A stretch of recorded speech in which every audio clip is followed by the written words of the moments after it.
আৰু তীৰ্থৰ মহিমা এইখিনিতে যে আমি চাওকচোন নামঘৰলৈ নাহিবও পাৰোঁ, নামঘৰলৈ আহিলেহে যে ভকতি হ'ব। কিছুসকলে কয় মই নামঘৰলৈ নাযাওঁ, ইমান মানুহ হয়, যি কৰিব লাগে ঘৰতেই কৰোঁ আৰু ঈশ্বৰৰ ভকতি, মই বৰকৈ সমাজক দেখুৱাই নামঘৰলৈ গৈ নাথাকোঁ। এইটো কিন্তু এটা বৰ ডাঙৰ অন্ধবিশ্বাস। কেলৈ জানেনে? নামঘৰলৈ আমি কিয় আহিব লাগে? গোটেই বায়ুমণ্ডলতে বায়ু ব্যাপ্ত হৈ আছে। এতিয়া গৈ থাকোঁতে যদি কেনেবাকৈ চকাটো পামচাৰ হ'বলৈ হয়, বায়ুমণ্ডলত বায়ু আছে বুলি লৈ পেলাই ভৰাই দিব পাৰিম জানো? নোৱাৰোঁ। পাম্পটো দিবলৈ হ'লে নিৰ্দিষ্ট এটা স্থানলৈ যাব লাগিব, নহয়নে? নিৰ্দিষ্ট এটা যন্ত্ৰৰ জৰিয়তে বায়ু সেই চকাটোত ভৰোৱাটো সম্ভৱ। ভগৱন্ত সকলোতে আছে, সকলোতে আমি এতিয়া অনুভৱ কৰিব নোৱাৰোঁ, আমি ইমান শুদ্ধ নহয়। অনুভৱ কৰাৰ বাবে সেইকাৰণে নিৰ্দিষ্ট এটা স্থানলৈ যোৱা প্ৰয়োজন। সত্ৰ নামঘৰ গোসাঁই গৃহ এইকাৰণেই প্ৰতিষ্ঠা হ'ল, যাতে তাত বহি আমি ঈশ্বৰক চিন্তা কৰিব পাৰোঁ, এটা পৰিৱেশৰ মাজত থাকি, এটা মাধ্যমৰ অৱলম্বন কৰি। সেইকাৰণে কৈছিল সেই পৰিৱেশটো পাবলৈ তুমি মধুবনলৈ যোৱা। মধুবনলৈ কি কৰিবি? 5 বছৰীয়া ল'ৰা বুলি এই গা পা নুধুবলৈ কোৱা নাই। আমাৰ যেনেকৈ আজিকালি কি হৈ গ'লে, শৌচাগাৰলৈ গ'ল, পানী এচাটি মাৰিলে ঘৰলৈ সোমাই আৰু হৈ গ'ল। শৰীৰৰ শুদ্ধি আচৰণ হয় শৌচাচাৰত। সেইকাৰণে কি কৈছে? স্নানো কৰি শৌচাগাৰলৈ যোৱা মাত্ৰকে স্নান কৰা প্ৰয়োজন। ঠাণ্ডাৰ দিনত কিছুসকল পিতৃ মাতৃয়ে কয়, ল'ৰা ছোৱালী কয় হ'ব শৌচাগাৰলৈ যেতিয়া পানী এচাটি মাৰি সোমাই, এইটো বেয়া কথা। কাৰণ শৰীৰত আমাৰ 9খনি দুৱাৰ আছে, 2খন কাণ, 2টি নাসাৰন্ধ্ৰ, মুখ, গুহ্যদ্বাৰ, লিংগদ্বাৰ, বৰ্জনীয় দ্ৰব্য নিৰ্গত হয়। শুদ্ধি কেতিয়া হ'ব? বাহ্যিক শুদ্ধিটো এই শৌচাচাৰৰ জৰিয়তে, স্নানৰ জৰিয়তে। স্নান কৰি যমুনাতত ত্ৰিসন্ধ্যা কৰিবি। ত্ৰিসন্ধ্যা এতিয়া আমাৰ বাবে সম্ভৱ নহয়, সেইকাৰণে আমাৰ বাবে কি দিলে? দ্বিসন্ধ্যা, 2টা সন্ধ্যা, পুৱা সন্ধ্যা অন্তত গধূলা সন্ধ্যা। সম্যক শ্ৰাদ্ধে এটি সন্ধ্যা। সন্ধ্যাৰ সময়ত গছৰ বাহিৰত থকা চৰাই চিৰিকটিকেইটাও বাঁহলৈ উভতে। নামঘৰত যেতিয়া দবাকোপটো দিয়া হয়, দম দয়া দান, নিজকে দমন কৰা, দয়া কৰা, দান কৰা, নিজেও নাম লৈ ঈশ্বৰৰ নাম ল'বলৈ আনকো প্ৰেৰণ কৰা। ছিগনেলটো বজাই দিয়ে, দাওকেও বোলে কোৱা কোৱা বুলি চিঞৰে। গতিকে সেইখিনি সময়ত ঈশ্বৰ উপাসনাৰ প্ৰয়োজন। কুশ কৃষ্ণাৰ্জুন শুদ্ধ আসন কৰিবি। আটাইতকৈ শুদ্ধ আসন হৈছে বোলে কুশৰ আসন। কুশৰ উৎপত্তি ভগৱন্ত বৰাহৰ নোমৰ পৰা। সেইকাৰণে শান্তি কৰ্মত আমাৰ কুশ ব্যৱহাৰ কৰা হয়। আৰু কুশৰ আসন উপলব্ধ নহ'লেহে আমাৰ কি কৰা হয়? এই ধৰি লওক কলথোৰাৰ ধৰাখন বা নাৰিকল পাতৰ ধৰাখন ব্যৱহাৰ কৰা হয়। স্থিৰ সুখ আসনম। আসনখন সদায় বেছি উচ্চও হ'ব নালাগে, নিম্নও হ'ব নালাগে, শৰীৰৰ বাবে সুখকৰ হ'ব লাগে। সেই আসনত বহি কি কৰিলে? যে প্ৰাণায়াম কৰি মন প্ৰাণ নিয়মিবি। গোসাঁই ঘৰ সোমালোঁ, গা পা ধুই চাকি গছ জ্বলালোঁ, ধূপ জ্বলালোঁ, ঘোষা গালোঁ, গুৰু বাক্য ক'লোঁ, কৃষ্ণ বুলি কৈ ওলাই আহিলোঁ। কৃষ্ণক এতিয়া চিন্তা কৰিলোঁ নে? কৃষ্ণক চিন্তা কৰিলে মন প্ৰাণটো অকণমান নিয়ন্ত্ৰিত হোৱা প্ৰয়োজন। তাৰ বাবে কি দিলে? প্ৰাণায়াম। প্ৰাণায়াম সকলো নহ'লেও অন্ততঃ অনুলোম বিলোম, কুম্ভক আৰু ৰেচক। সোঁনাকে উলিয়াই দি সোঁনাকে বায়ু ভৰাই পেলাই বাওঁ নাকিকাই উলিয়াই দিয়া অনুলোম, বাওঁ নাকে বায়ু লৈ পেলাই সোঁনাকে উলিয়াই দিয়া বিলোম। জোৰত বায়ু পেটৰ ভিতৰলৈ ভৰাই দিয়া কুম্ভক, জোৰত বায়ু পেটৰ পৰা উলিয়াই দিয়া ৰেচক। এই 4টা আচৰণ কৰিব লাগে। কিয়? চাবচোন, মনটোলৈ ঢেৰ চিন্তা আহি আছে। দীঘলকৈ লাহেকৈ একান্ত মানে বহি দীঘলকৈ 3টা উশাহ লৈ দিলে কি হয়? মনটো লাহে লাহে স্থিৰ বা পাতল হ'বলৈ আৰম্ভ হয়। গতিকে আমি ঈশ্বৰক চিন্তা কৰিলে বহিছোঁ, মনটোৱে ঢেৰ কথা ভাবি আছে, ঢেৰ কথা আহি আছে। মনটোক নিয়মিবলৈ সেইকাৰণে প্ৰাণায়ামৰ প্ৰয়োজন। অন্ততঃ সেই উশাহ নিশাহৰ চাল চলনৰ জৰিয়তে যাতে মনটো স্থিৰ হয়। প্ৰণৱ উচ্চৰি হৃদি পংকজ মধ্যত। ভগৱন্ত ক'ত আছে? ভগতৰ হৃদি পংকজত। হৃদয়ৰ অষ্টদল পদ্মৰ মণিকৰ্ণিকাৰ ভিতৰত বোলে ভগৱন্তৰ স্থান। তাত ভগৱন্তক ভক্তজনে চিন্তা কৰিব। প্ৰথমতে কৃষ্ণক চিন্তিবি হৃদয়ত। এতিয়া কৃষ্ণক চিন্তা কৰি সন্মুখততো মাধ্যম এটা লাগিব। সেইকাৰণে নাৰদদেৱে কৈছে যে মন্ত্ৰময় দাৰুময় আৰু ধাতুময়, লেখালে পানো যত প্ৰতিমা দিশয়, খালে গ্ৰামশিলাত যে চেতমণ্ডলত, জল আদি আনো যত অধিষ্ঠান যত, অধিকাৰী ভেদে যাতে তাতে নিষ্ঠা কৰি, শুদ্ধ ভাবে ভক্তি ভাবে আৰাধিবে হৰি। ভগৱন্তৰ 8 প্ৰকাৰৰ মূৰ্তিৰ কথা ভাগৱতত আছে। শৈলিং দাৰুময়িং লৌহিং লেখ্যা লেপ্যাস চৈকটিং মনোময় মণিময়িং প্ৰতিমাস্থ বিধাস্মিতা। শিলৰ হ'ব পাৰে, ধাতুৰ হ'ব পাৰে, মনোময় হ'ব পাৰে, মণিময় হ'ব পাৰে, লেখা হ'ব পাৰে, লেপন কৰা হ'ব পাৰে, মুকুতাৰ হ'ব পাৰে। ভাগৱত হৈছে ভগৱন্তৰ লেখা মূৰ্তি। অধিকাৰী ভেদে যাতে তাতে নিষ্ঠা কৰি, যাৰ য'ত অধিকাৰ সেই অনুসাৰে ভগৱন্তৰ সেই স্বৰূপটিৰ অৱলম্বন কৰি কি কৰিবলৈ কৈছে?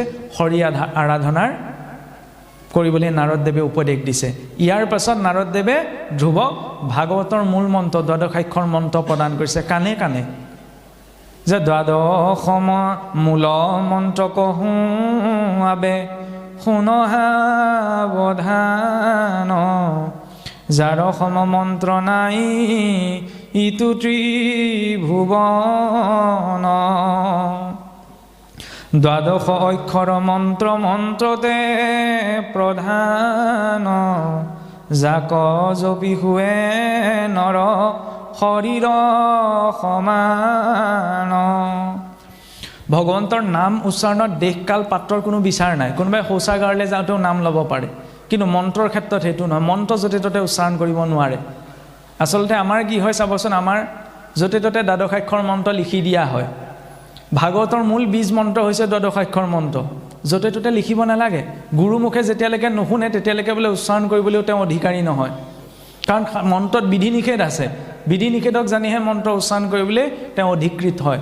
নাৰদদেৱে ভাগৱতৰ সেই বীজ মন্ত্ৰ ধ্ৰুৱক কাণে কাণে প্ৰদান কৰিছে, কাৰণ য'তে ত'তে লিখি দিয়াৰ পাছত সেই কাগজখন সেই পত্ৰখন যদি কোনোবাই খালে ডুঙে পেলাইছে তেতিয়াহ'লে পাপৰ ভাগী কোন হ'ব? ভাগৱতৰ মূল মন্ত্ৰ নহয়নে, যাক আমি সিংহাসনৰ ওপৰত ৰাখোঁ, য'ত ভগৱন্ত বিষ্ণুৰ সমস্ত শক্তি নিৰূপিত হৈছে। সেই মন্ত্ৰ যদি য'তে ত'তে লিখি পেলাই য'ত ত'ত পেলাইছোঁ তেতিয়াহ'লে সেইখন পাপৰ ভাগিও মই হ'ব লাগিব। সেইকাৰণে আচলতে কি হয়, যিকোনো চিঠি পত্ৰ আচলতে আমাৰ ইমানখিনি চিন্তা কৰা নহয়, কিন্তু পৰাপক্ষত য'তে ত'তে ভাগৱতৰ দ্বাদশাক্ষৰ মন্ত্ৰ লিখিব নালাগে, কাৰণ ভাগৱতৰ মূল শক্তি সেই মন্ত্ৰত আছে। যিকোনো পত্ৰত লিখা বস্তু নহয় নহয়, গুৰুমুখৰ পৰা শুনি অন্তৰত জপ কৰাৰ বস্তু সেই মন্ত্ৰ। নাৰদদেৱেও ধ্ৰুৱক কাণে কাণেহে প্ৰদান কৰিছে। জপ কৰোঁতে এই দুটা ওঠৰ শব্দ, এই দুখন কাণেৰে বোলে স্পৰ্শ হ'ব নালাগে, সেইটো হৈছে জপৰ উত্তম বিধি। নামৰ উচ্চাৰণ কৰোঁতে, নাম যেতিয়া জপ কৰা হয়, যেতিয়া ভাগৱতৰ দ্বাদশাক্ষৰ মন্ত্ৰ জপ কৰা হয়, উঠাৰে উচ্চাৰণ কৰোঁতে দুখন কাণে শুনিব নালাগিব, এনেকুৱা বিধি আছে। গতিকে সেই বাক্য যদি আমি যধে মধে য'ত ত'ত উচ্চাৰণ কৰিছোঁ, চাবচোন কিছুসকলে ভাষণ দিয়াৰ আগমুহূৰ্তত দ্বাদশাক্ষৰ মন্ত্ৰ উচ্চাৰণ কৰি দিয়ে, সেইটো নিয়ম নহয়। এইটো আপোনাৰ হবে কেনেকৈ লয় সেইটো আপোনাৰ হ'ব দৃষ্টিৰ ওপৰত, কিন্তু শাস্ত্ৰই কিন্তু তাৰ বিষয়ে নিষেধাজ্ঞা অৰ্পণ কৰিছে, যে য'তে ত'তে দ্বাদশাক্ষৰ মন্ত্ৰ লিখিবও নালাগে, উচ্চাৰণো কৰিব নালাগে, কাৰণ ভাগৱতৰ মূল মন্ত্ৰ হয়। আৰু সেই ভাগৱতৰ মূল মন্ত্ৰকে ধ্ৰুৱই সি মধুবনত শ্ৰীহৰিৰ বিগ্ৰহ স্থাপন কৰি আৰাধনা কৰি প্ৰথম 3 দিন অনাহাৰে, ইয়াৰ পাছত 7 দিন, ইয়াৰ পিছত 9 দিন, ইয়াৰ পিছত 12 দিন, ইয়াৰ পাছত সম্পূৰ্ণ ছমাহলৈকে নিৰাশাৰে ভগৱন্তক একান্ত মনে হৃদয়ত চিন্তা কৰি তপস্যা আচৰণ কৰিছে। সেই সময়ত ইমান শক্তিশালী পৰিলে ধ্ৰুৱৰ যুগৰ স্থিতি, যে ভৰিৰ বৃদ্ধাংগুষ্ঠিৰ ওপৰত থিয় হৈ ভগৱন্তক উপাসনা কৰিছে। 5 বছৰ শিশুটিৰ তপ চাওকচোন, বোলে কিবা এটা পাবলৈ হ'লে সাধনা লাগিব। সেই সাধনাৰ ক্ষেত্ৰত ঈশ্বৰে কৃপা কৰি যে দি দিব নহয়, 5 বছৰ শিশুটিৰ এও সাধনা কৰিব লগা হৈছে ঈশ্বৰক পাবলৈ। আৰু আজিকালি কিছুসকল যুৱ প্ৰজন্মৰ মাজত এনেকৈ দেখা, তপটো দূৰৰে কথা, কিবা এটা কথা শুনিবলৈও ধৈৰ্য নাই। ধৈৰ্য অবিহনে আমি জীৱনত একো পাব নোৱাৰোঁ। আগতে সেই ভক্ত ধ্ৰুৱ ইমান বছৰ 6 দিন নিৰাহাৰে ঈশ্বৰক উপাসনা কৰিছে, বৃদ্ধাংগুষ্ঠিৰ ওপৰত থিয় হৈ, কিমান উচ্চ পৰ্যায়ৰ সাধনা। আমি ইমানখিনি কৰিব নালাগে, কিন্তু সেইসকলকে শুনি আমি অনুপ্ৰাণিত হ'ব পাৰোঁ। তেওঁলোকে কেনেকুৱা জীৱন যাপন কৰিছিল, আজি আমি কেনেকুৱা জীৱন যাপন কৰিছোঁ। আৰু যেতিয়া সেই 6 মাহৰ পাছত ধ্ৰুৱৰ যুগৰ স্থিতি ইমান শক্তিশালী পৰিল যে সমগ্ৰ বিশ্ব ব্ৰহ্মাণ্ডৰ বায়ু স্তব্ধ কৰি দিলে, তেতিয়া সি ভগৱন্ত নাৰায়ণ উপস্থিত হ'লি সন্মুখত। কিন্তু অন্তৰ্মনত তেওঁ ইমান মগ্ন হৈ আছে যে চকু নেমেলি, তেতিয়া অন্তৰৰ পৰা ভগৱান অন্তৰ্ধান হৈ দিল। তেতিয়া ধ্ৰুৱই চকু মেলি সাক্ষাৎ ভগৱন্তক দেখা পাইছে। আৰু তেতিয়া ভগৱন্তৰ দৰ্শনৰ মাত্ৰকে ধ্ৰুৱই যি ইচ্ছা লাভ কৰি ভগৱন্তক উপাসনা কৰিছিল, যে মোক কাহানিও মোৰ পিতৃ পিতামহে ঢুকি নোপোৱা এটা স্থান লাগে। ভগৱন্তৰ সেই দিব্য ৰূপ দৰ্শন পোৱাৰ পাছত ধ্ৰুৱৰ সেই ইচ্ছাও নাইকিয়া হৈ থাকিছিল। কিন্তু ভগৱন্তই নিজে ইচ্ছা কৰি তেওঁ ত্ৰৈলোক্যৰ ওপৰে তাহাংক থৈলা থাপি 3 লোকৰ ওপৰত ধ্ৰুৱতৰাৰ ওপৰত নিক্ষেপ কৰিয়ে গ্ৰহ নক্ষত্ৰৰ সকলো গতি নিৰ্ণয় কৰা হয়। সেই ধ্ৰুৱলোকত ধ্ৰুৱৰ অধিষ্ঠান ৰাখি অষ্টভুৰ প্ৰধান ৰূপত প্ৰতিস্থাপন কৰি ৰাখিলে। ইয়াৰ পাছত ভগৱন্তই কি ক'লে, সেইটো আটাইতকৈ ইণ্টাৰেষ্টিং কথা। ভগৱন্তই ধ্ৰুৱৰ সেই নিষ্কাম ভাৱত তুষ্ট হৈ পেলাই বৈকুণ্ঠলৈ লৈ যোৱা নাই। কি কৈছে, যে হে ধ্ৰুৱ, তুমি নিজৰ ৰাজ্যলৈ উভতি যোৱা, ৰাজ্যলৈ উভতি গৈ তুমি ৰাজ্য পালন কৰাগৈ, ৰাজধৰ্ম পালন কৰা, তোমাৰ যি আশ্ৰম ধৰ্ম, আৰু সেই আশ্ৰম ধৰ্ম পালন কৰোঁতে মোক অৰ্পণ কৰি সকলো কৰ্ম কৰা, তেতিয়া তুমি অন্তিম সময়ত মোকেই প্ৰাপ্ত কৰিবা। গৌতম বুদ্ধইও সংসাৰ বিমুখিতাহে দেখুৱালে। আমাৰ এইটো চিন্তা কৰা হয়, বুদ্ধত বুলি গৌতম বুদ্ধক বিষ্ণুৰ 10ম নৱম অৱতাৰ বুলি ধাৰণা কৰা হয় কিন্তু গৌতম বুদ্ধ বিষ্ণুৰ নৱম অৱতাৰ নহয় বিষ্ণুৰ যি অৱতাৰ বুদ্ধ সেই বুদ্ধৰ জন্ম গৌতম বুদ্ধৰ জন্ম 2000 বছৰ আগতে ব্ৰাহ্মণ কুলত হৈছিল আৰু গৌতম বুদ্ধৰ জন্ম হৈছিল ক্ষত্ৰিয় কুলত কিন্তু সময়ৰ বহুতখিনি কথা এইবিলাক কথা ক'বলৈ গ'লে ঢেৰ দীঘলীয়া হ'বগে কিছুমান কথাত লাগি সেই বুদ্ধই এই বুদ্ধ এক হৈ থাকিল গৌতম বুদ্ধৰ কথা এইখিনিতে এই কাৰণে প্ৰসংগ টানি আছে গৌতম বুদ্ধই কিন্তু সংসাৰ বিমুখিতাহে দেখুৱালে যেতিয়া পুত্ৰ ভাৰ্যা সকলো শুই আছে তেতিয়া দেখিলে যে এই শৰীৰটোৰ অৰ্থে আৰু কাম কৰিলে নাই সেই শুই থকা পুত্ৰ ভাৰ্যাক এৰি পেলাই তেওঁ গুচি গৈছে সন্ন্যাস ধৰ্ম আচৰণ কৰিছে কিন্তু ভাগৱতে সেইটো দেখুওৱা নাই ভাগৱতে দেখুৱাইছে জানো ভক্তৰ ধ্ৰুৱক ভগৱন্তই কি কৈছে তুমি সংসাৰ এৰি পেলাই মোৰ লগত যাব নালাগে তুমি নিজৰ দায়িত্বখিনি পালন কৰাগে দায়িত্বৰ জৰিয়তে মোক সাধনা মোক পাবা অন্তিম সময় দায়িত্বক ত্যাগ কৰিবলৈ কোৱা নাই সেইটো গৃহস্থীজনৰ বাবে আটাইতকৈ উত্তম উপদেশ আমি ভাবি থাকোঁ যে এই ভক্তি কৰিলে বৰ বেছিকৈ ভাগৱত শুনি পঢ়ি থাকিলে আৰু গৃহস্থী আশ্ৰম ধৰ্ম বা গৃহস্থী ধৰ্মৰ ৰক্ষা বৰ সহজ হৈ নাথাকে কাৰণে বৈৰাগ উপজি আহিব এনেকুৱা ধৰণৰ কথা বুলি আমাৰ বহুত মানুহে ভয় খাই থাকে কিন্তু ভাগৱতে সংসাৰ কেনেকৈ পালন কৰিব লাগে তাক পৰিপুষ্টহে কৰি দেখুৱাইছে যে কিদৰে নিজৰ দায়িত্ব কৰ্মৰ জৰিয়তেও ঈশ্বৰ উপাসনা সম্ভৱ হয় আৰু সেই ধ্ৰুৱৰ বংশতেই ধ্ৰুৱৰ পুত্ৰ বৎসৰৰ বংশতেই জন্ম হৈছিল মহাৰাজ অংগ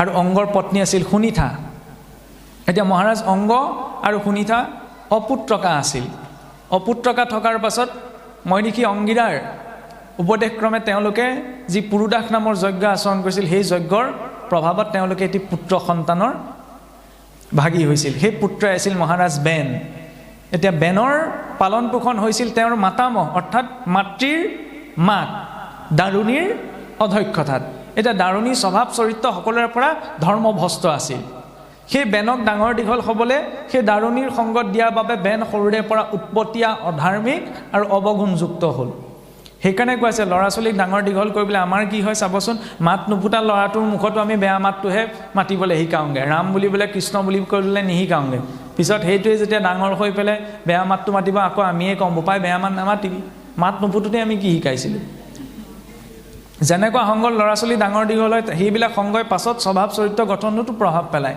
এতিয়া বেনৰ চাওকচোন যজ্ঞৰ ফল প্ৰসূত হৈ তেওঁৰ জন্ম কিন্তু পালন পোষণ অসৎ সংগত হোৱাৰ বাবে বেন দুৰাচাৰী হ'ল যি দুৰাচাৰিতাৰ বাবে মহাৰাজ অংগ সুনীতাই সংসাৰ বিৰোধ হৈ শৰীৰ এৰিব লগা হ'ল সমস্ত ঋষিসকলৰ সন্মুখত নিজকে ঈশ্বৰ বুলি প্ৰকাশ কৰি থ'বলৈ ধৰিলে সকলো ধৰ্ম কৰ্মৰ অনুষ্ঠান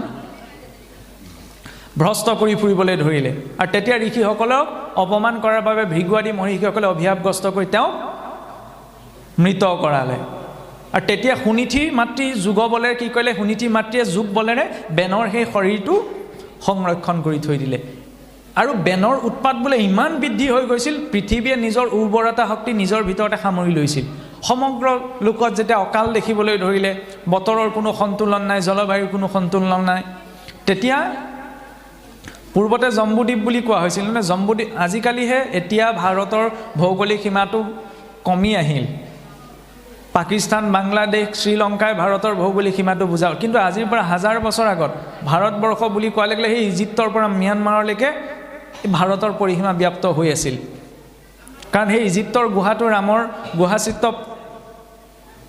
প্ৰমাণৰূপত আৱিষ্কাৰ হৈছে নেদাৰলেণ্ডত আজিও ৰামৰ নামত পইচা চলে ইণ্ডোনেছিয়াত আজিও ৰামায়ণ প্ৰচাৰ হয় থাইলেণ্ডলৈ গ'লে সমুদ্ৰ মন্থত তেওঁলোকে নিজকে ৰামৰ পূৰ্বজ বুলি ভাবে তালৈকে জম্বুদ্বীপৰ প্ৰভাৱ বিস্তাৰ আছিল গতিকে সেই সমগ্ৰ জম্বুদ্বীপ যেতিয়া ৰজাহীন হৈ পৰিল সমস্ত প্ৰজাৰ মাজত অসন্তুলন দেখা পাই তেতিয়া ভৃগুৱাদী ঋষিসকলে কি কৰিলে সেই বেনৰ সংৰক্ষিত কৰা শৰীৰটোক মথন কৰি যিটো আমি আজি আধুনিক বিজ্ঞানৰ দৃষ্টিৰে চাবলৈ গ'লে যেনেদৰে বৃক্ষৰ সামান্য টুকুৰা এটাৰ পৰা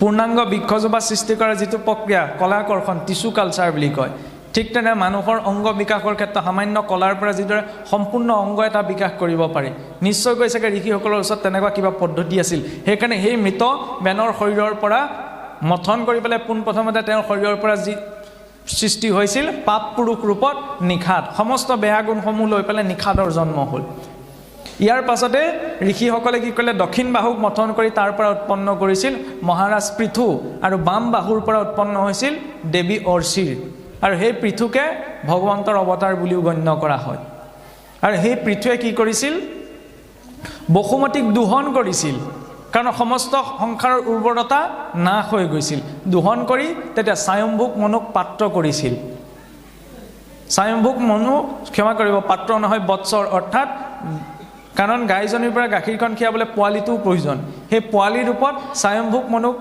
সেই গুৰ বা ধেনু ৰূপা বসুমতীৰ সন্তান ৰূপত উপস্থিত কৰাই নিজেই পাত্ৰ ৰূপত উপস্থিত হৈ দোহন কৰিছিল এতিয়া ইয়াত এটা তাত্ত্বিক দৰ্শন আছে পৃথিৱীৰ পৰাই সমস্ত ঔষধি সমস্ত তত্ত্বৰ উৎপত্তি তাক কোনে ভক্ষণ কৰিছে মনুৰ সন্তানসকলে সেইবাবে পাত্ৰ ৰূপত কোন উপস্থিত পোৱালি ৰূপত কোন উপস্থিত আছে স্বয়ম্ভুক মনু সমগ্ৰ মনুষ্যকুলক মনুৱে প্ৰতিনিধিত্ব কৰিছে তাক দোহন কৰিছে কোনে পৃথিৱীৰ পালকৰূপী পৃথুৱে আৰু এই প্ৰসংগই পৃথুচৰিত সম্পন্ন হয় ইয়াৰ পাছত মহাৰাজ পৃথুৰ ৰাজসভালৈ চাৰিসিদ্ধৰ আগমন ঘটিছে আৰু চাৰিসিদ্ধৰ জৰিয়তে তেওঁ ভাগৱত ধৰ্মৰ জ্ঞান লাভ কৰি অন্তিম সময়ত বৈকুণ্ঠলৈ গমন কৰিছে এটা চতুৰ্থৰ শেষৰ প্ৰসংগটি আহে পুৰঞ্জন উপাখ্যান পুৰঞ্জন বুলি তাক জীৱ কোৱা হৈছে পুৰঞ্জন পুৰী ইটো ভাৰত বৰি কৈ মনুষ্য শৰীৰটোক ভাৰতবৰ্ষ বুলি সেই তাত্ত্বিক উপাখ্যানত কোৱা হৈছে আৰু সেই পুৰঞ্জনে কি হৈছিল এদিন নগৰত ভ্ৰমণ কৰি গৈ থাকোঁতে এখন সুন্দৰ নগৰ দেখিছিল সেই নগৰত নখনি বোলে দুৱাৰ আছে তাতে এগৰাকী সুন্দৰ ৰমণী আছে সেই ৰমণীগৰাকীৰ লগতে আছে পঞ্চ সৰ্পৰ দৰে শিৰযুক্ত এজন সেনাপতি লগত আছে 10জন ডাঙৰ প্ৰবল শক্তিশালী সৈন্য আৰু তেওঁলোকে সেই সমগ্ৰ ৰাজ্যখন ৰক্ষা কৰি ফুৰিছে তেতিয়া তেওঁৰ মুখতে মোহগ্ৰস্ত হৈ বোলে মহাৰাজ পুৰঞ্জনে তেওঁৰ সৈতে বিবাহ পাশত আবদ্ধ হ'ল আৰু বিবাহ পাশত আবদ্ধ হৈ তেওঁ ইমানেই সেই নাৰীগৰাকীত আসক্তি হ'ল যে ৰাজ্যত জুই লাগোতেও তেওঁ নিজৰ শৰীৰটোৰ কথা চিন্তা কৰিলে পাহৰি থাকিলে সেইকাৰণে কোৱা হৈছে যে আন বন সূৰ্য অগ্নি দহিবে পাৰয় বিষয় বন্নিক দহিবে ন পাৰয় যাৱে ঈশ্বৰ তনুহে ভকতি প্ৰবল তাৱদে বিষয় বন্নি বাহে ফল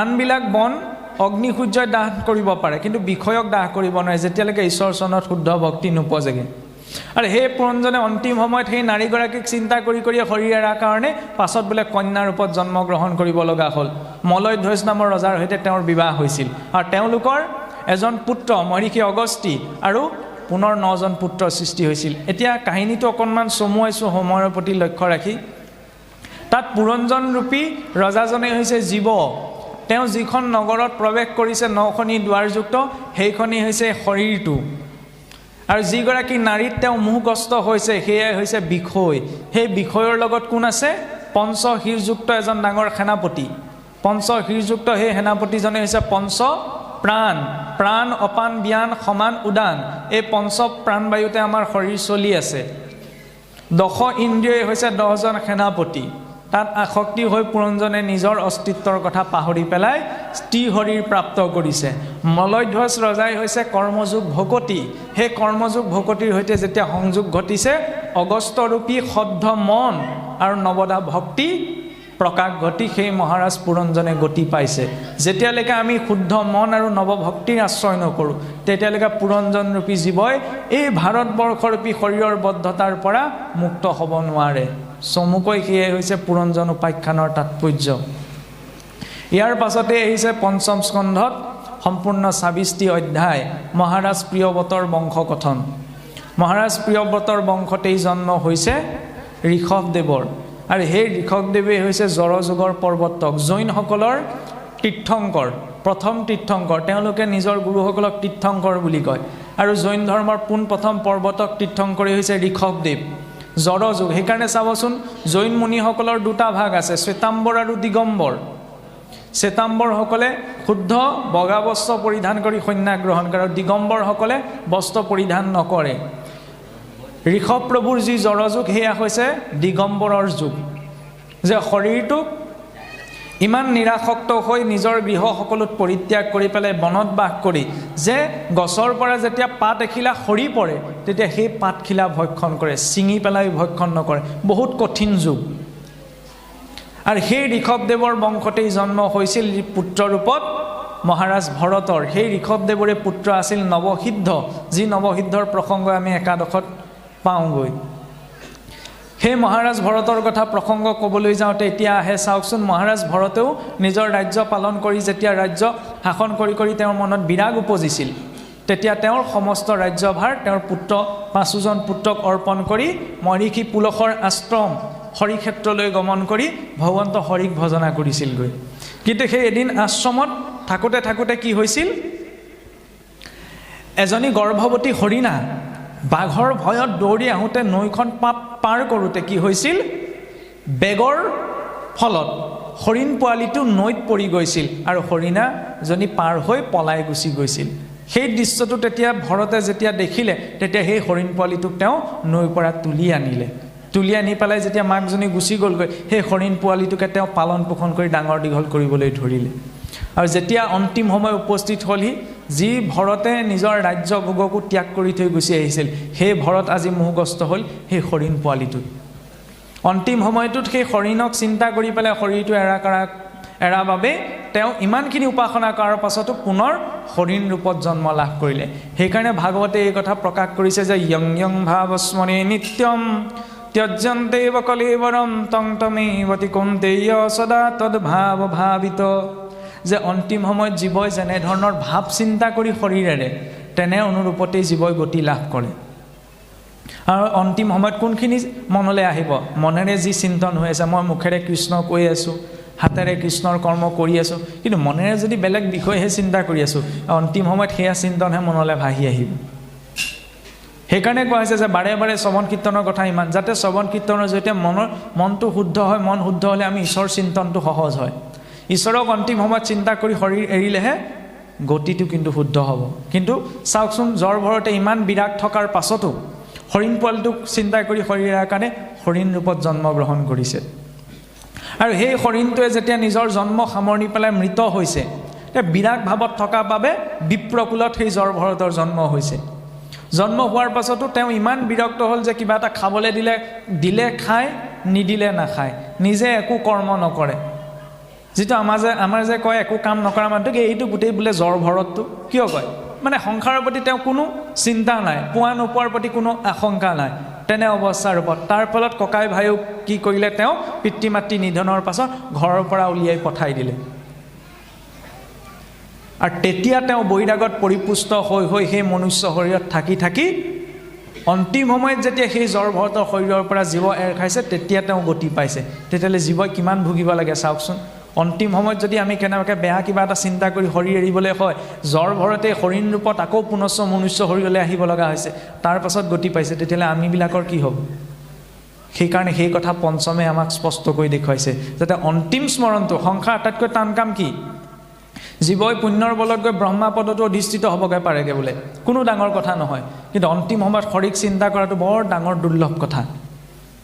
যে সুলভম ভগৱন নাম জিব্যে সবসৱৰ্তিনী তথাপি নৰকম য়ান্তি কিমাচৰ্য হৈতুকম। ভগৱান নাম সুলভ হোৱাৰ পাছতো, জিভাৰে উচ্চাৰণ কৰাৰ পাছতো যদি আমি নৰকগামী হ'ব লগা হৈছে, সংসাৰ দিয়াতকৈ ডাঙৰ আশ্চৰ্য বোলে একো নাই। অন্তিম সময়ত যাতে আমাৰ গতিটো শুদ্ধ হয়, সেইবাবে নিত্য নিৰন্তৰ ঈশ্বৰৰ ৰূপ চিন্তনটো লাগে। কৃষ্ণ বুলি কোৱাৰ লগে লগে যাতে কৃষ্ণৰ স্বৰূপটো মনলৈ ভাহি আহে। এই জ্বৰ ভৰতৰ প্ৰসংগ এটি পঞ্চম স্কন্ধ সম্পূৰ্ণ হৈছে। ইয়াৰ পাছত আহে ষষ্ঠ স্কন্ধ। ষষ্ঠ স্কন্ধত সম্পূৰ্ণ ২৬টি অধ্যায়। পোনপ্ৰথমতে প্ৰসংগ আহে কি, মূলতঃ অজামিল উপাখ্যান। এতিয়া অজামিলৰ কথা আমি কম বেছি পৰিমাণে সকলোৱে জানো, নহয়নে? পূৰ্বতে এজন ভাল ব্ৰাহ্মণ আছিল, কিন্তু এদিন যজ্ঞৰ নিমিত্তে সমিধা বুটলিবলৈ গৈ জংঘলৰ মাজত এগৰাকী বেশ্যা নাৰীক দেখি পেলাই তেওঁৰ মন বিষয়াগ্ৰস্ত হৈ সকলো ধৰ্ম কৰ্মৰি বেশ্যাত পতিত হৈছিল।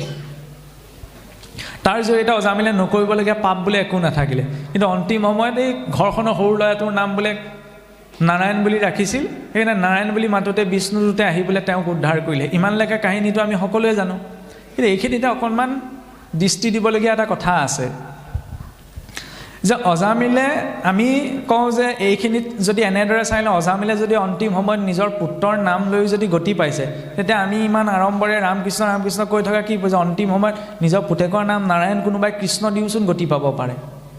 তেতিয়াহ'লে সেইটো হ'ব পাপ বুদ্ধি। যি পাপ বুদ্ধি, যি কৰে, যি নামত কৰে পাপ বুদ্ধি অষ্টাংগ যোগেও নাহিকে সিদ্ধি। অজামিলে অন্তিম সময়ত নাৰায়ণৰ নামটো কিয় স্মৰণ কৰিলে? কাৰণ অজামিল পূৰ্বৰে পৰা মহাপাপী নাছিলে নহয়। পূৰ্বৰে পৰা তেওঁ এজন শুদ্ধ বৈষ্ণৱ ভক্ত আছিলে, কিন্তু তেওঁ বিষয় দেখিহে পেলাই বিষয়ত আসক্ত হৈছিল। গতিকে পূৰ্বৰ সঞ্চিত পুণ্যও আছিল, যাৰ পুণ্যৰ বলত তেওঁ কনিষ্ঠ পুত্ৰৰ নাম নাৰায়ণ দি পালে, আৰু অন্তিম সময়ত সেই পুণ্যই ক্ৰিয়া কৰিলে নাৰায়ণ নামটো মুখৰ পৰা ওলালে। কিন্তু আমি নিজকে অজামিলৰ দৰে ক'ব নোৱাৰোঁ, আমাৰ ইমান পুণ্য নাই। আৰু দ্বিতীয়তে, যেতিয়া বিষ্ণুদূত আহি উপস্থিত হ'লি যমদূতৰ হাতৰ পৰা জীৱটোলৈ অজামিলৰ শৰীৰত প্ৰৱেশে কৰাই দিলে। বিষ্ণুদূতে পোনপ্ৰথমতে কিন্তু বৈকুণ্ঠলৈ লৈ যোৱা নাই নহয়। যেতিয়া বিষ্ণুদূতে যমদূতৰ হাতৰ পৰা জীৱ লৈ পেলাই পুনৰ অজামিলৰ শৰীৰত ভৰাই পেলাই বিষ্ণুদূত আকৌ বৈকুণ্ঠলৈ গমন কৰিলে, অজামিলক লৈ যোৱা নাই। তেতিয়া সেইখিনি সময়ত অজামিলৰ অনুতাপ অনুভৱ হৈছে যে মই যিজনা হৰিক উপাসনা আজি পৰোক্ষভাৱত তেওঁৰ নাম উচ্চাৰণ কৰিলেতো তেওঁ ভগৱন্তই মোক ৰক্ষাৰ বাবে বিষ্ণুদূত পঠাই দিছে, আৰু সেইজনা হৰিক মই অৱহেলা কৰি মই আজি বিষয়ত পতিত হৈ সকলো ধৰ্ম কৰ্ম মই বাদ দি পেলালোঁ। তেতিয়া তেওঁৰ মনত অনুতাপ অনুভৱ হৈছে, আৰু সেই অনুতাপ অনুভৱ হৈ তেওঁ নৰিয়া গাড়ী গংগাৰ তীৰলৈ গৈছে। গংগাৰ তীৰত একান্ত মানে হৰিক চিন্তা কৰি তেওঁ তেতিয়া হৰিৰ এৰিছে। তেতিয়া পুনৰ বিষ্ণুদূতসকল আহি সেই অজামিলৰ জীৱ বৈকুণ্ঠলৈ লৈ গৈছে। ইয়াৰ পৰা কি দেখুৱালে? কেৱল নাৰায়ণ বুলি স্মৰণ কৰিলতে অজামিলে গতি পোৱা নাই, তেওঁৰ নিজৰ অনুতাপ অনুভৱ হ'ব লগা হৈছে। গতিকে আমিও কেৱল নাৰায়ণ কৃষ্ণ বুলি ক'লে নহয়, হৃদয়ত অনুতাপ আত্মশ্লাঘা অনুভৱ হ'ব লাগিব যে কি কৰি আছোঁ, ঈশ্বৰে কি কৰিবলৈ পঠাইছে আৰু কি কৰ্মত প্ৰবৃত্ত হৈ আছোঁ। যেতিয়ালৈকে অনুতাপ অনুভৱ নহয় তেতিয়ালৈকে কিন্তু ভক্তিৰ সেই অনুভৱটো অন্তৰলৈ বিগলিত ভাৱত নাহে, আৰু যেতিয়ালৈকে ভক্তিৰ বিগলিত ভাৱ অন্তৰলৈ নাহে আমি নিজৰ গতিটো সাধিব নোৱাৰোঁ। আত্মশ্লাঘা বা আত্মনিন্দা সেইকাৰণেই প্ৰয়োজন, অনুতাপ অনুভৱ কৰাটো প্ৰয়োজন যে ঈশ্বৰে আমাক ভাল কাম কৰিবলৈ পঠাইছে, ভাল কাম কৰোঁ। মুখখন ভাল শব্দ উচ্চাৰণ কৰিবলৈ দিছে, ভাল শব্দ উচ্চাৰণ কৰোঁ। ভাল বস্তু খাবলৈ জীৱনটো দিছে, ভাল বস্তু খাওঁ। ভাল কৰ্ম কৰিবলৈ দিছে, ভাল কাম কৰোঁ। সাধাৰণ কথা, এইবিলাক কোনো তাত্ত্বিক কথা নহয়। আৰু সেই অজামিলৰ উপাখ্যানৰ প্ৰসংগৰ পাছতেই ইয়াতে আহে ষষ্ঠৰ পাছত সপ্তম স্কন্ধ। চাওকচোন ভক্ত প্ৰহ্লাদৰ কথা নজনা কোন আছে? যি প্ৰহ্লাদে পিতৃৰ পৰা, চাওকচোন আজিকালি ল'ৰা ছোৱালীৰ দৰে বোলে 24 ঘণ্টা মোবাইলটো চাই থাকে, সেইকাৰণে দেউতাকে বোলে ইমান শাস্তি দিলে, তেতিয়াও বেলেগ কথা। ভগৱন্তকে স্মৰণ কৰিছিল, তাকো আজিৰ দৰে ভাল পৰিৱেশত নহয়। সেইখন ৰাজ্যত কোনেও ঈশ্বৰৰ নাম নলয়। ভক্ত প্ৰহ্লাদে সেইকাৰণে আত্মস্বাধীনতাটো, আন্তৰিক স্বাধীনতাৰ কথা দেখুৱাই গ'ল যে তেওঁ আন্তৰিকভাৱে স্বাধীন আছিল। সেইকাৰণে বিপৰীত প্ৰতিকূল পৰিস্থিতিটো তেওঁৰ বাবে অনুকূল হৈ পৰিছিল, কাৰণ তেওঁ নিজৰ ভিতৰত স্বাধীন আছিল। আৰু সেই স্বাধীনতাৰ বাবে দৈত্য ৰাজ্যত থাকিও তেওঁ দৈত্য ৰাজ্যৰ প্ৰভাৱ পেলাব নোৱাৰিলে। কিন্তু আমি আন্তৰিকভাৱে স্বাধীন নহয়, সেইকাৰণে সংসাৰত কিবা এটা নাপালোঁ বুলিয়েই আজিকালি কিছুসকল লোক ডিপ্ৰেশ্যনত গুচি যায়, অভাৰ থিংকিঙত গুচি যায়। কিয়? কাৰণ নিজৰ অন্তঃকৰণটোৱে সম্পূৰ্ণ স্পষ্ট নহয়। সেই প্ৰহ্লাদৰ জন্ম ৰহস্যটো যদি আমি চাওকচোন, এগৰাকী মাতৃয়ে যদি বিচাৰে তেতিয়াহ'লে ব্ৰাহ্মণৰ বংশটো দৈত্য জন্মাব পাৰে, আৰু মাতৃয়ে যদি বিচাৰে তেতিয়া দৈত্যৰ বংশটো প্ৰহ্লাদৰ দৰে ভক্ত জন্মাব পাৰে। দ্বিতীয় মাতৃয়ে বিচাৰিছিল কাৰণে ঋষি কাশ্যপৰ ঔৰসত সেই হিৰণ্যাক্ষ আৰু কশিপুৰৰ জন্ম দিয়ালে, নহয়নে? ক্ৰোধ ভাৱত দেৱতাতকৈ শক্তিশালী, কামাসক্ত হৈ তেনেধৰণৰ প্ৰবল গুণযুক্ত দৈত্য গুণযুক্ত সন্তান বিচাৰিছিল। সেই সংকল্পৰে গৰ্ভধাৰণ কৰাৰ বাবে তেওঁৰ গৰ্ভৰ পৰা দৈত্যৰ জন্ম হৈছিল। আনহাতে আই কায়াদুলে যদি আমি চাওঁ, কশিপুৰৰ বীৰ্য সদায় মদ্য মাংসতেই লিপ্ত হৈ থাকে। সেই বীৰ্যটো প্ৰহ্লাদৰ দৰে ইমান শুদ্ধ সাত্বিক জীৱৰ শৰীৰ কেনেকৈ বিকাশ পালে? সেয়া ঈশ্বৰৰ ইচ্ছা, সেইটো বেলেগ কথা। কিন্তু কায়াদু মাতৃৰ যদি সেই পৰিক্ৰমা চাওঁ যে কশিপু যিদিনা ভগৱান ব্ৰহ্মাক বোলে আৰাধনা কৰিবলৈ গৈছে, বাটতে চৰাইটিৰ মুখত নাৰায়ণ বুলি শুনি উভতি গুচি আহিলে, এই শত্ৰুৰ নাম শুনিলোঁ বুলি। কায়াদু মাতৃয়ে সুধিলে যে স্বামী কেলৈ ঘূৰি আহিলে? এই শত্ৰুৰ নাম শুনিলোঁ, এইটো নাম শুনিলে মোৰ যাত্ৰা সিদ্ধি নহয়। বোলে কি বুলি শুনিলে? নাক মুখ কুচাই ক'লে নাৰায়ণ বুলি শুনিলোঁ। তেতিয়া কায়াদু মাতৃয়ে ভাবিছে যে স্বামীয়ে আজি অন্ততঃ পৰোক্ষভাৱে হ'লেও ঈশ্বৰৰ নাম উচ্চাৰণ কৰিছে, যেতিয়া মই আজি মোৰ গৰ্ভ সংস্কাৰ কৰোঁ। তেতিয়া কশিপক বাৰে বাৰে নাৰায়ণৰ নাম স্মৰণ কৰে, কশিপুৰৰ বীৰ্য কায়াদু মাতৃৰ গৰ্ভত স্থাপন হৈছে। আমাৰ দিনটোত 8টা প্ৰহৰ থাকে, 3 ঘণ্টাৰ মূৰৰ একোটা সময়ক প্ৰহৰ বুলি কোৱা হয়। দিনৰ প্ৰহৰত স্ত্ৰী পুৰুষৰ মিলনৰ জৰিয়তে যি গৰ্ভ বিকাশ পায় সেই গৰ্ভ নষ্ট হয়। ৰাত্ৰিৰ প্ৰথম পহৰত মিলনৰ জৰিয়তে যি সন্তান জন্ম হয় সেই সন্তান অল্পায়ু হয় দ্বিতীয় পহৰত ৰোগীয়া তৃতীয় পহৰত উত্তম চতুৰ্থ পহৰত সৰ্বোত্তম প্ৰহ্লাদৰ বীৰ্য স্থাপন সেই চতুৰ্থ পহৰত হৈছিল সেইবাবে সেই দৈত্যকুলতো ইমান শুদ্ধ সাত্বিক সেই প্ৰহ্লাদৰ জন্ম হৈছিল আৰু চাওকচোন কায়াধু মাতৃৰ পালন পোষণ ক'ত হৈছিল নাৰদদেৱৰ আশ্ৰমত আজি বিজ্ঞানীও এই কথা আমাক প্ৰমাণ কৰি দেখুৱাইছে যে মাতৃগৰাকীয়ে গৰ্ভপালন সময়ত যেনে ধৰণৰ বাক্য ক'ব যি আচাৰ ক'ব যেনে ব্যৱহাৰ কৰিব তাৰ 85% প্ৰভাৱ গৰ্ভস্থ সন্তানটিৰ ওপৰত পৰে ছফ্টৱেৰটো ভিতৰতে নিৰ্মাণ ডিজাইন হৈ আহে এপ্লাইহে পাছত হয়হি সেইকাৰণে আপোনাৰ ডিজাইন হওঁতে চিষ্টেমটো বনাব পাৰিলে ভাল হয় পাছত বোলে ভেজা দিলে বৰকে ভেজা দিলে ফাটি যোৱাৰো চান্স থাকে সেইকণ কেপাচিটি ঈশ্বৰে আমাক প্ৰদান কৰিছে আমি দৈবাসুৰ দৈবিক সম্পদ লৈ জন্ম গ্ৰহণ কৰোঁ আসুৰিক সম্পদো লৈ পেলাই জন্ম গ্ৰহণ কৰোঁ কোনবিলাক গুণ আমাৰ বৃদ্ধি হয় সেইটো নিৰ্ভৰ কৰে আমাৰ সংস্কাৰসমূহৰ ওপৰত সেয়া দেখুৱালে আমাক সপ্তম স্কন্ধৰী প্ৰহ্লাদৰ উপাখ্যানৰ জৰিয়তে